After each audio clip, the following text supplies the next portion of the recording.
Good evening to all of you and welcome back to my YouTube channel Rishikul biology. Okay, तो welcome हो गया। अब चलते हैं हम लोग आज के वीडियो लेक्चर पर। So the chapter name is body fluids and circulation. This is the third video lecture of this chapter. तो बेटा आज के इस चैप्टर में मैं आपको डिस्कस करता हूं अबाउट बॉडी फ्लूइड्स। तो आपको याद होगा लास्ट वीडियो लेक्चर में मैंने आपको open and close circulatory system का थोड़ा सा रिव्यू, थोड़ा सा ओवरव्यू आपको बताया था। यस, जब मैं आपको बॉडी फ्लूइड्स कंप्लीट करने के बाद फिर से मैं आपको close circulatory system, blood vessels, when, arteries को डिटेल में डिस्कस करूंगा। साथ ही साथ आपको हार्ट और उसके बाद सर्कुलेटरी सिस्टम को, ह्यूमन सर्कुलेटरी सिस्टम, हार्ट के फंक्शन को मैं डिटेल में डिस्कस करता हूं। ओके, फिलहाल आप लोग चलते हैं इसमें बॉडी फ्लूइड्स पर। तो बॉडी फ्लूइड्स में आप देखोगे मैंने आपको बताया था इन केस ऑफ ह्यूमन और in case of vertebrates there are two types of body fluids. One is blood, another is lymph. तो blood and lymph both are used as circulatory fluid जो हमारे बॉडी में। तो आज मैं आपको इस वीडियो लेक्चर में ब्लड के बारे में डिस्कस कर रहा हूं। तो आप सारे बच्चे ये देखें कि ब्लड का काम क्या होता है। Nutrients, excretory material, respiratory gases etcetera, इन सबको बॉडी के जहां भी प्रोडक्शन हो रहा है यानी कि अपने ऑरिजिन साइट से लेकर टारगेट साइट पर इसे पहुंचाना। Okay, so this is the function of blood. तो पहले ब्लड के कौन कौन से कंपोनेंट्स हैं, ब्लड कौन से फ्लूइड में आता है। तो आपको जैसा पहले भी मैंने बताया था कि intra cellular and extra cellular fluid. Intra cellular का मतलब हो जाता है जो साइटोप्लाज्म, प्रोटोप्लाज्म। एक्स्ट्रा सेलुलर मतलब सेल से बाहर की फ्लूइड या liquid, that is called extra cellular fluid. Okay, तो एक्स्ट्रा सेलुलर फ्लूइड जैसा आप यहां देख रहे हो बोर्ड में मेंशन है एक्स्ट्रा सेलुलर फ्लूइड। तो ब्लड की अगर बात की जाए तो blood is the 30 to 35% in our body, यानी कि हमारे बॉडी में क्या हो जाता है, ये आपका 30 से 35% तक क्या होता है, ब्लड एक्स्ट्रा सेलुलर फ्लूइड का पार्ट बनाने का काम करता है। ओके, तो ये तो हो जाती है कि इसकी वैल्यू कितनी होती है, वॉल्यूम वाई कितनी हो जाती है। अगर हमारे बॉडी में ब्लड की बात की जाए कि हमारे बॉडी में कितना ब्लड है, तो एक जनरल पर्सन के बॉडी में लगभग 5.5 लीटर, 5.5 लीटर तक ब्लड पाया जाता है। ब्लड के कलर की बात करें तो ये रेडिश ब्राउन, रेड में आपके हो जाता है। क्यों हो जाती है? क्योंकि ब्लड में एक प्रोटीन पाई जाती है, इसके हीमोग्लोबिन, आरबीसी में एक प्रोटीन पाई जाती है जिसे कहते हैं हीमोग्लोबिन। मतलब globin is a protein, haem means iron, मतलब iron containing protein is the haemoglobin. Okay, जिसके कारण क्या होता है, ब्लड का कलर रेडिश होता है, रेड होते हैं। तो अब इस पर चले ब्लड में। उसके बाद आपको अगले वीडियो लेक्चर में मैं लिम्फ में डिस्कस करूंगा। पहले तो ब्लड का कंपोनेंट, जैसे आप देखते हो यहाँ पर ब्लड में ब्लड के कौन कौन से कंपोनेंट है। आज के इस वीडियो लेक्चर में मैं आपको ब्लड के प्लाज्मा को डिस्कस करूंगा। फिर सेल्स, अगले वीडियो लेक्चर में सेल्स के टाइप्स को डिटेल में डिस्कस करूंगा। तो बेटा यहां पर हो जाता है कि ब्लड की जब बात की जाए तो ये सारी बातें आपको याद रखनी है। कलर मैंने आपको बता दिया, वॉल्यूम बता दिया, ठीक है। अब इस पे आप देखोगे इसके पीएच वैल्यू की बात की जाए, राइट। तो पीएच वैल्यू क्या हो जाती है, पीएच वैल्यू ये बताती है कि अगर पीएच वैल्यू का मान 7 है तो वो सब्सटेंस आपका न्यूट्रल होगा, ना तो एसिडिक होगा ना तो आपका अल्कालाइन नेचर होगा। क्लियर? पीएच का वैल्यू का मान 7 से जितना नीचे होता है तो वो सब्सटेंस उतना ही एसिडिक होता है। When the pH value is less than 7 तो उसकी एसिडिक वैल्यू उतनी ज्यादा बढ़ती है।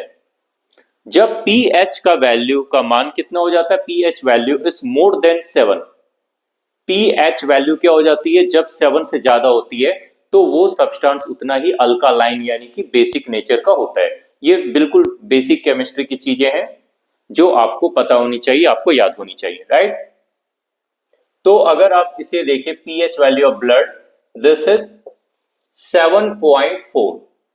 तो due to this pH value, तो यहां आपको क्या हो जाता है, ये ब्लड आपको क्या हो जाएगा, this is slightly alkaline in nature. क्या हो जाता है, ये आपका हल्का सा अल्कालाइन होता है, slightly alkaline. Moreover artery and vein, इन दोनों में पीएच वैल्यू थोड़े से चेंज भी होते हैं, राइट।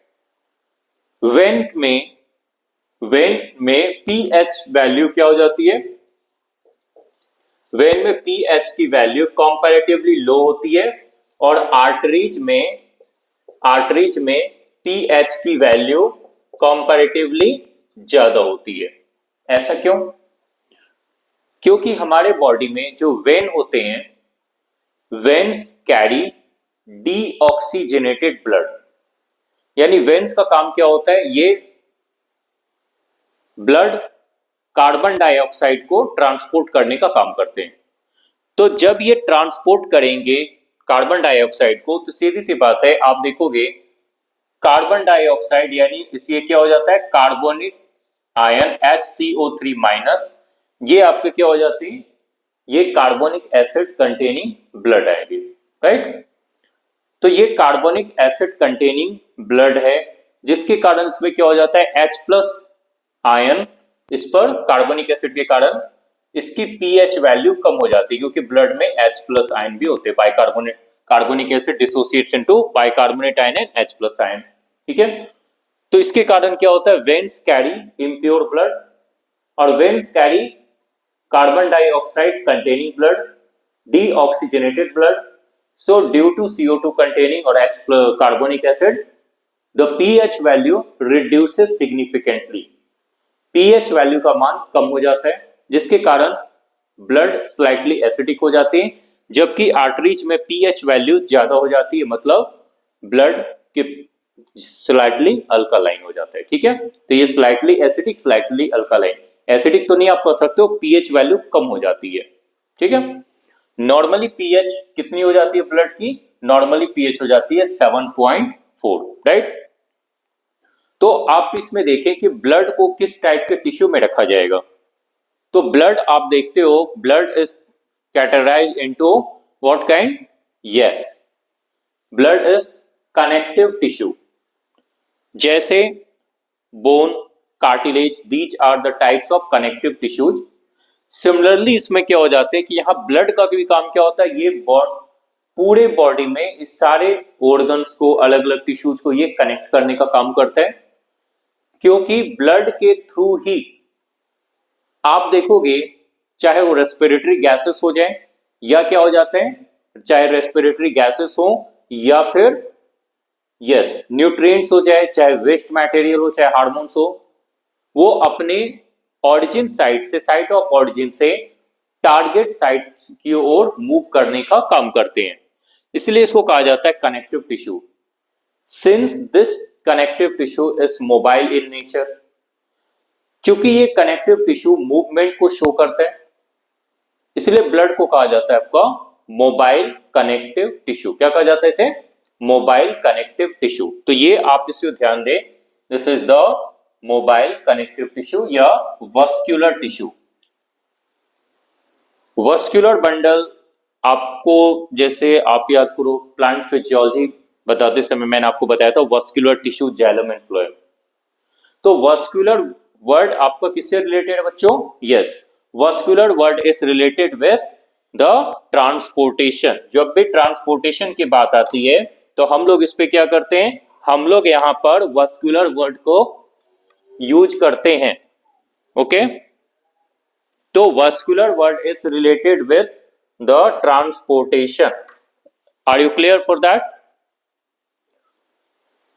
तो जैसे प्लांट्स में वस्कुलर टिश्यू, जाइलम फ्लोएम में वस्कुलर बंडल्स, जैसे जाइलम वाटर को कंडक्ट करते हैं, मिनरल्स को कंडक्ट करते हैं, फ्लोएम फोटोसिंथेटिक प्रोडक्ट्स को, फोटोसिंथेट्स को कंडक्ट करते हैं, वैसे हम यहाँ पर वस्कुलर टिश्यू क्या होते हैं, हमारे बॉडी में blood and lymph, these two are the vascular tissues, right. तो बेटा आज हम लोग इस वीडियो लेक्चर में ब्लड को डिस्कस करें। तो ब्लड को जब आप देखते हो, ब्लड मैंने आपको बताया एक हेल्दी पर्सन में 5 to 6 litre, on an average 5.5 litre blood पाए जाते हैं। क्लियर? इसका कलर रेड क्यों होता है ये भी मैंने आपको बता दिया, ठीक है, due to presence of haemoglobin inside RBC. तो अब जब ब्लड को देखते हैं तो ब्लड में भी क्या होता है कि blood is composed of two main components, दो कंपोनेंट्स हो जाते हैं जो ब्लड में पाए जाते हैं। कौन कौन से वो कंपोनेंट्स हो गए? Yes, you can look at here and answer. Blood is composed of plasma. तो प्लाज्मा आप इस पे देखोगे, प्लाज्मा कितने हो जाते हैं? ये हो जाते हैं approximately 55% of blood is composed of plasma, while the remaining 45% contains formed elements or cells.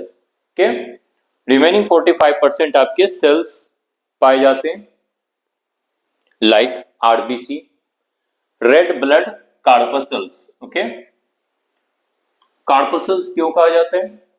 इसी को एरिथ्रोसाइट्स भी कहते हैं, आरबीसी और एरिथ्रोसाइट्स, राइट।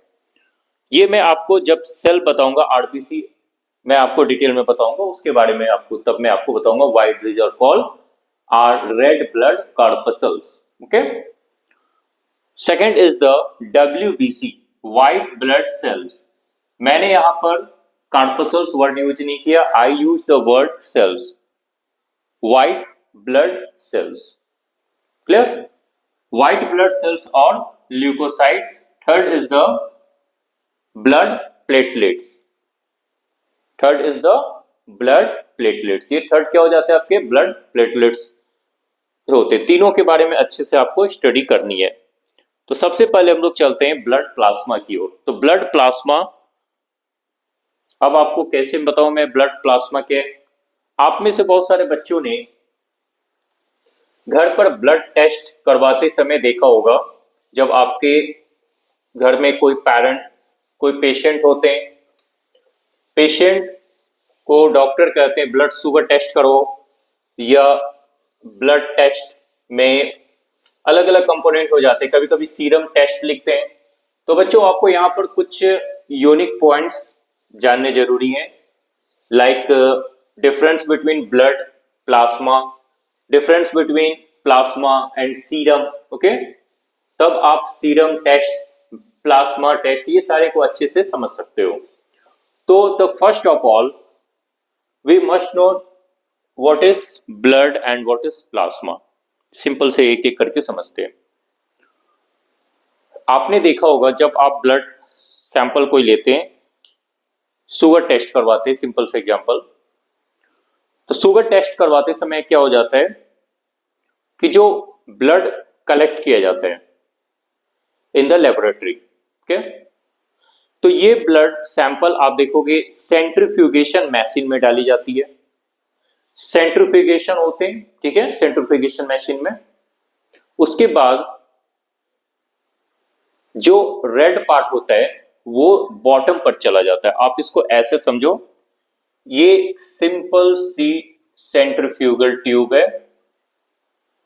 आफ्टर सेंट्रीफ्यूगेशन, ठीक है, आप देखोगे यहां नीचे का जो पार्ट आप वीडियो में देख पाओगे, दिस पार्ट कंटेन्स रेड, जितने भी सेल्स होते हैं ये रेड पार्ट हो जाते हैं। दीज कंटेन सेल्स, सेल्स मतलब RBC, WBC and platelets, right, plus platelets. ऊपर की ओर ये वाटरी, ये आपका क्या होता है? स्ट्रॉ येलो, मतलब जैसे घास पीली होती है ना, स्ट्रॉ येलो कलर्ड जो लिक्विड हो जाती है, वाटरी लिक्विड, इस लिक्विड को कहा जाता है प्लाज्मा। ओके, तो ये जो हल्के पीले रंग की लिक्विड होती है, इस लिक्विड को नाम दिया जाता है प्लाज्मा। तो इसमें आपको कोई बहुत ज्यादा परेशान होने की जरूरत नहीं, बिल्कुल सिंपल सा टेस्ट आप कभी भी देख सकते हो, किसी भी लैब में आप देख सकते हो। इसी प्लाज्मा में अलग अलग टेस्ट, जैसे शुगर कितना है इसको टेस्ट की जाती है। ठीक है, तो ये प्लाज्मा आपको समझ में आ गया। तो blood contains two parts, one is plasma, another is the cells, right. तो इस वीडियो लेक्चर में मैं आपको प्लाज्मा डिस्कस कर रहा हूं, अगले वीडियो लेक्चर में मैं आपको सेल्स के बारे में डिस्कस करूंगा। फाइन। तो बेटा जहां तक बात है ब्लड प्लाज्मा की, तो आप सारे बच्चे मुझे बताएं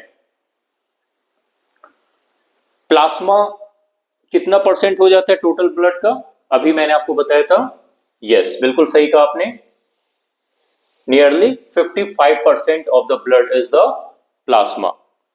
तो अब इस प्लाज्मा की बात की जाए तो प्लाज्मा के कंपोजिशन क्या हो जाती है, कलर मैंने आपको बता दिया, स्ट्रॉ येलो कलर, हल्के पीले रंग का कलर है ये प्लाज्मा, या इसको ऐसा मैं लिख रहा हूं ब्लड प्लाज्मा।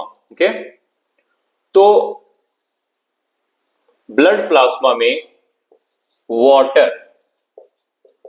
कितना हो जाता है 92% 90 से 92% वाटर पाए जाते हैं। ये मैं प्लाज्मा की कंपोजिशन आपको बता रहा हूं। इसके अलावा इस पर आप देखोगे यहां पर organic and inorganic substances, inorganic molecules पाए जाते हैं जो लगभग 6 to 8% होते हैं। अब सवाल ये है कि सर ये बताएं कि ऑर्गेनिक मॉलिक्यूल्स कौन कौन से हो जाते हैं एंड इनऑर्गेनिक मॉलिक्यूल्स कौन कौन से हो जाते हैं। तो बेटा आप देखोगे ऑर्गेनिक मॉलिक्यूल्स की अगर बात की जाए, glucose, amino acids, proteins, clotting factors, तो ये सारी चीजें हो जाती है जो इसमें पाई जाती हैं। इनऑर्गेनिक की बात की जाए तो इनऑर्गेनिक में क्या चले आते हैं, यस जैसे सोडियम आयन, क्लोराइड आयन, तो ये सब आपके पाए जाते हैं, these are called inorganic part, right. मतलब इसको मिनरल्स कह सकते हैं। तो पहला कंपोजिशन आपकी बात की जाए जो मैंने आपको बताया, first one is water, the second one is your yes elements कुछ पाए जाते हैं जैसे sodium ion, okay, then chloride ion, उसके बाद क्या हो जाएगा bicarbonate ion, magnesium ion, calcium ion. तो ये सारे मिनरल्स हैं जो इसमें प्रेजेंट हो जाते हैं एलिमेंट्स के, या इसको मैंने मिनरल्स का मिनरल्स, ठीक है, जैसे क्या हो जाते हैं, yes sodium ions, chloride ions, calcium ions, magnesium ion, bicarbonate ions. Okay, sodium ion chloride ion कहां से मिलते हैं, यस बिल्कुल सही बताया आपने, जब हम साल्ट यूज करते हैं, common salt is composed of sodium, is called sodium chloride, तो यहां उसके डिसोसिएशन से आपको sodium ion and chloride ion मिलते हैं, राइट। उसके बाद न्यूट्रिएंट्स इस पे प्रेजेंट हो जाते हैं। न्यूट्रिएंट्स में क्या क्या आ जाए, glucose, amino acids, fatty acids, glycerol, vitamins, ठीक है। तो ये आते कहां से प्लाज्मा में, आप देखो कि हमारे बॉडी, आप जो भी डाइजेस्टिव सिस्टम में जो भी डाइजेशन फूड आपके क्या होता है ये यूज होते हैं, हमारे डाइजेस्टिव सिस्टम में जाते हैं। After the digestion polymer units are converted into the monomer units। Digestion के बाद जो पोलीमर यूनिट्स मोनोमर यूनिट्स में कन्वर्ट हो जाते हैं, तो यही मोनोमर यूनिट्स यही क्या होते हैं डायरेक्टली ब्लड से एब्जॉर्ब होते हैं, ब्लड में एब्जॉर्ब हो जाते हैं in the small intestine, villi में ये एब्जॉर्ब होते हैं विलाई के थ्रू, और ये हमारे ब्लड के प्लाज्मा में चले जाते हैं, ठीक है। तो हमारे ब्लड के प्लाज्मा में चाहे ग्लूकोज हो जाए या अमीनो एसिड्स हो जाए, तो इनका एक ऑप्टिमम कंसंट्रेशन, या यो कह ले कि इनका एक नॉर्मल रेंज यहां पर प्रेजेंट होता है। तो नॉर्मल रेंज होनी चाहिए, जैसे आप देखोगे ब्लड ग्लूकोज की नॉर्मल रेंज क्या हो जाती है एक हेल्दी पर्सन में 80 to 140 मिलीग्राम पर 100 ml या पर डेसीलीटर, ठीक है। तो ये आपके हो जाते हैं आपके न्यूट्रिएंट्स जो हमेशा ब्लड में प्रेजेंट होते हैं, जिनकी रिक्वायरमेंट होती है। न्यूट्रिएंट्स के बाद चले तो उसके बाद आपको और प्लाज्मा में क्या मिलेंगे? यस, प्लाज्मा में मिलते हैं आपको प्रोटीन्स, राइट। अब यहां पर देखिए कौन कौन से मेजर प्रोटीन है जिनकी रिक्वायरमेंट हो जाती है। तो फर्स्ट की अगर बात की जाए, 3 प्रोटीन आपको याद रखनी है।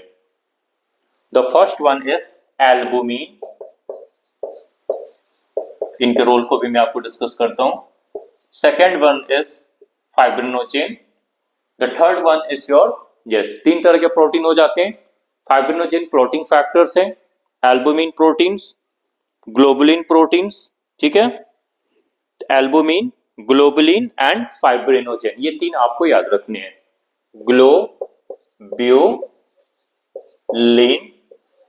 And the third one is the फाइब्रिनोजेन्स,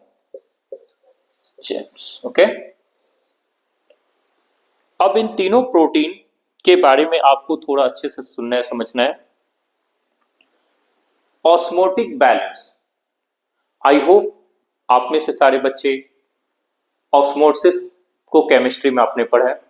osmotic balance का होना हमारे बॉडी में बहुत ज्यादा इंपॉर्टेंट है, ठीक है। आप देखिए हाई ब्लड शुगर हो जाती है in case of hyperglycaemia, doctor suggest to normalise the blood glucose level, चाहे आप नेचुरल मेथड से करें या फिर इंसुलिन इनटेक से करें या फिर मेटफॉर्मिन ओरल लेकर एडमिनिस्ट्रेशन से करें। क्योंकि क्या होता है, ये ऑस्मोटिक बैलेंस को डिस्टर्ब करती है और जिसके कारण वाइटल ऑर्गन्स हाईली डैमेज होते हैं। तो ब्लड का काम होता है कि हर एक सेल से, हर एक टिश्यू से मूव करना, ठीक है। जैसे आप देखोगे यहां पर ये एनिमल सेल्स हैं, तो एनिमल सेल्स हैं, तो एनिमल सेल्स के बाहर इंटरसेलुलर स्पेस में यहां क्या हो जाता है, ब्लड एंड लिम्फ दोनों मूव करते रहते हैं, राइट, जिसका काम हो जाता है न्यूट्रिशन या फिर अदर सब्सटेंसेस, मतलब एक्सचेंज करने के लिए ये आपका ब्लड एंड लिम्फ हर एक सेल से, टिश्यूज की ओर से ये मूव करता रहते हैं। क्लियर? तो बेटा आप सारे बच्चे यहां थोड़ा सा ध्यान से सुने। इसकी ऑस्मोलैरिटी यानी ब्लड की ऑस्मोलैरिटी न ज्यादा होनी चाहिए न कम। अगर मान लो इसका ऑस्मोटिक पोटेंशियल ज्यादा हुआ ब्लड का, तो क्या होगा, जिस जिस सेल के पास से ये जा रहा है, ट्रैवल कर रहा है, तो वहां से ये वाटर को खींच लेगा, राइट, वहां से वाटर को एब्जॉर्ब कर लेगा सेल्स के अंदर से, जिसके कारण क्या हो जाती है कि सेल के अंदर की लिक्विड बाहर चली जाएगी और सारा इम्बैलेंस हो जाएगा।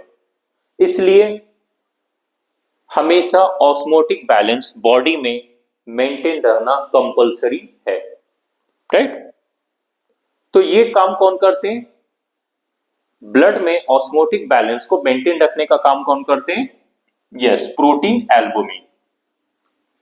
So the protein albumin helps in osmotic balance in the blood plasma. Clear? दूसरा प्रोटीन है ग्लोबुलिन। याद करो मैंने आपको फर्स्ट वीडियो लेक्चर में ये बताया था ब्लड के बारे में। Blood also acts as, also provides immunity, right. तो हमारे बॉडी में कुछ प्रोटीन्स ऐसे हो जाते हैं, इनको कुछ ग्लोबुलिन प्रोटीन ऐसे हो जाते हैं जो इम्यूनिटी प्रोवाइड करने का काम करते हैं। मतलब हमारे बॉडी में बाहर से पैथोजेंस आ गए, हार्मफुल माइक्रो ऑर्गेनिजम्स आ गए, ठीक है, किसी भी सिस्टम से एंट्री कर गए, फूड के थ्रू, वाटर के थ्रू या डायरेक्ट ब्लड में एंट्री हो गई। तो ऐसे हार्मफुल माइक्रो ऑर्गेनिजम्स को किल करने के लिए या इनको मारने के लिए, डिस्ट्रॉय करने के लिए, जब भी ये ब्लड में घूम रहे हैं, तो ब्लड में इनको डिस्ट्रॉय करने के लिए क्या हो जाते हैं, कुछ इम्यूनोग्लोबुलिन्स हो जाते हैं। मतलब ऐसे ग्लोबुलिन प्रोटीन जो हमारे बॉडी में इम्यूनिटी को प्रोवाइड करें, those are called immunoglobulins. So these globulin proteins help in, या ऐसे ग्लोबुलिन प्रोटीन हमारी इम्यूनिटी को बूस्टअप करते हैं, हमें पैथोजन से बचाते हैं, ब्लड में जो भी हार्मफुल माइक्रो ऑर्गेनिज्म होते हैं उसको आइडेंटिफाई करके मारने का काम करते हैं। थर्ड है आपका फाइब्रिनोजेंस। क्लियर? लिवर फाइब्रिनोजेंस को सिंथेसाइज करते हैं। ये ऐसे प्रोटीन होते हैं जो लिवर से रिलीज होने के बाद, सिंथेसाइज होने के बाद पूरे ब्लड में फ्लो करते रहते हैं, है ना। तो फाइब्रिनोजेंस का काम क्या हो जाता है? फाइब्रिनोजेंस का काम हो जाता है ब्लड को क्लॉटिंग करने में हेल्प करना। आप इसको थोड़ा समझिए। आपने देखा होगा कि कोई भी पार्ट कट हो गया, वहां के ब्लड वेसल्स डैमेज हो गए, ब्लड निकलनी स्टार्ट हो जाती है। हार्डली 3 से 10 मिनट के अंदर या 2 से 10 मिनट के अंदर, अलग अलग टाइम हो जाते हैं ब्लड क्लॉटिंग का। ब्लड कंटिन्यूसली ब्लीड नहीं होती, थोड़े समय के बाद ब्लड क्लॉटिंग हो जाती है, मतलब कि खून का बहना रुक जाता है, खून का थक्का जम जाता है, ब्लड क्लॉट हो जाते हैं, ठीक है, रुक जाते हैं।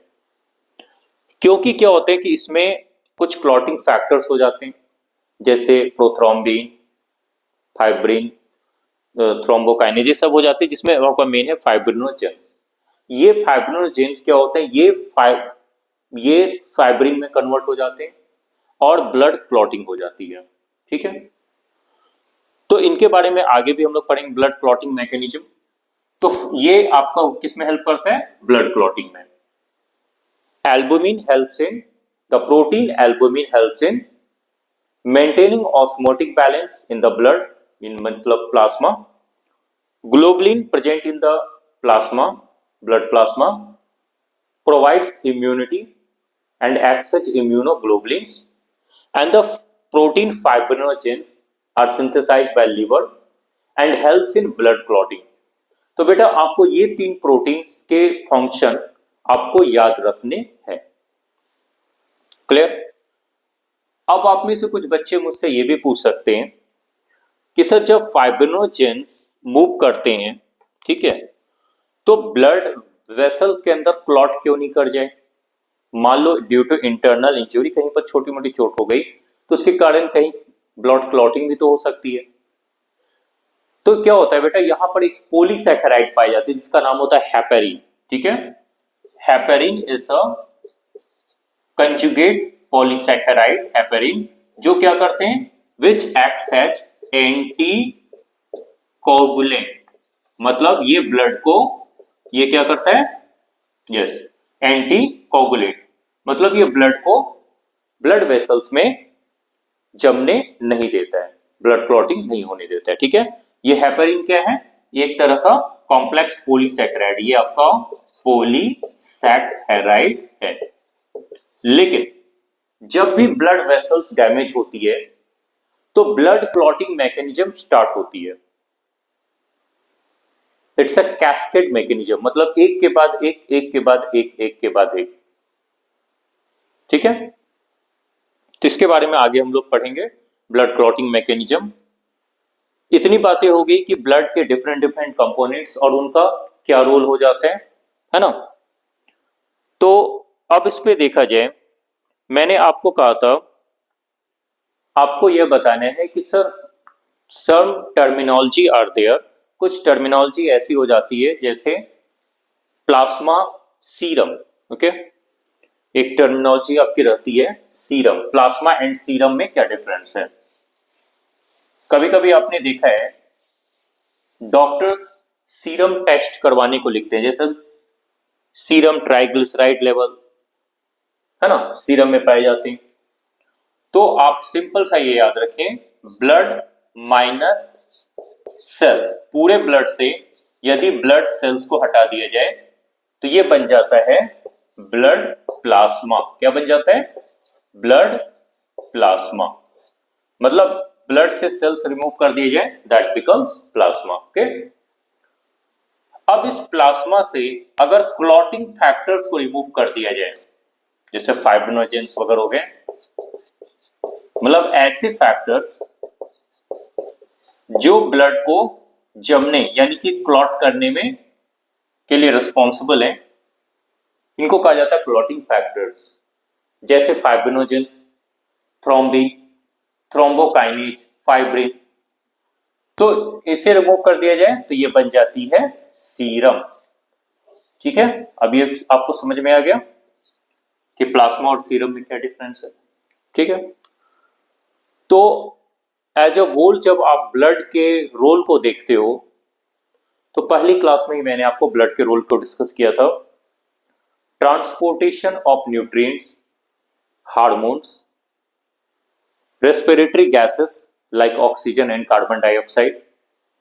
ठीक है, फिर बाकी रोल्स मैंने आपको बताया, as an defence system like WBC होते जो कि हमें इम्यूनिटी प्रोवाइड करने का काम करते हैं। ठीक है, तो अब इसमें ये हो जाता है प्लाज्मा। प्लाज्मा को मैंने आपको डिस्कस किया, this is more than sufficient for you, आप NCERT रीड आउट कर सकते हो। इसके बाद अगले वीडियो में मैं आपको बताऊंगा RBC, WBC एंड प्लेटलेट्स के बारे में। तो बेटा आपको जहां तक मैंने पहले भी बताया था कि मैंने आपके ग्रुप में अच्छे डायग्राम्स भेजे, 3 डायमेंशनल इंटरनेशनल मेडिकल इंसाइक्लोपीडिया से लेकर, साथ ही साथ मैंने आप सब बच्चों को क्लास नोट्स जो शेयर किए हैं, और आने वाले समय में मैं जो आपको कंप्लीट क्लास नोट शेयर करूंगा, उन सब में आपको ब्लड सेल्स से रिलेटेड डाटा कंप्लीटली आपको नोट्स इतने दिए जा रहे हैं जिसमें कि आपको सारी चीजें मोर देन सफिशिएंट चीजें मिल जाए। ठीक है, तो तब तक आप लोग ब्लड प्लाज्मा को अच्छे से पढ़ें, इस वीडियो लेक्चर को अच्छे से देखें, और जब भी आप इसे व्यू करते हैं तो एटलीस्ट आप इसे लाइक जरूर कर दे। ठीक है, लाइक का बटन दबा दे। Okay, so thank you to watch my video lecture, and in next video lecture I will prepare about blood cells. Okay, thank you to all of you.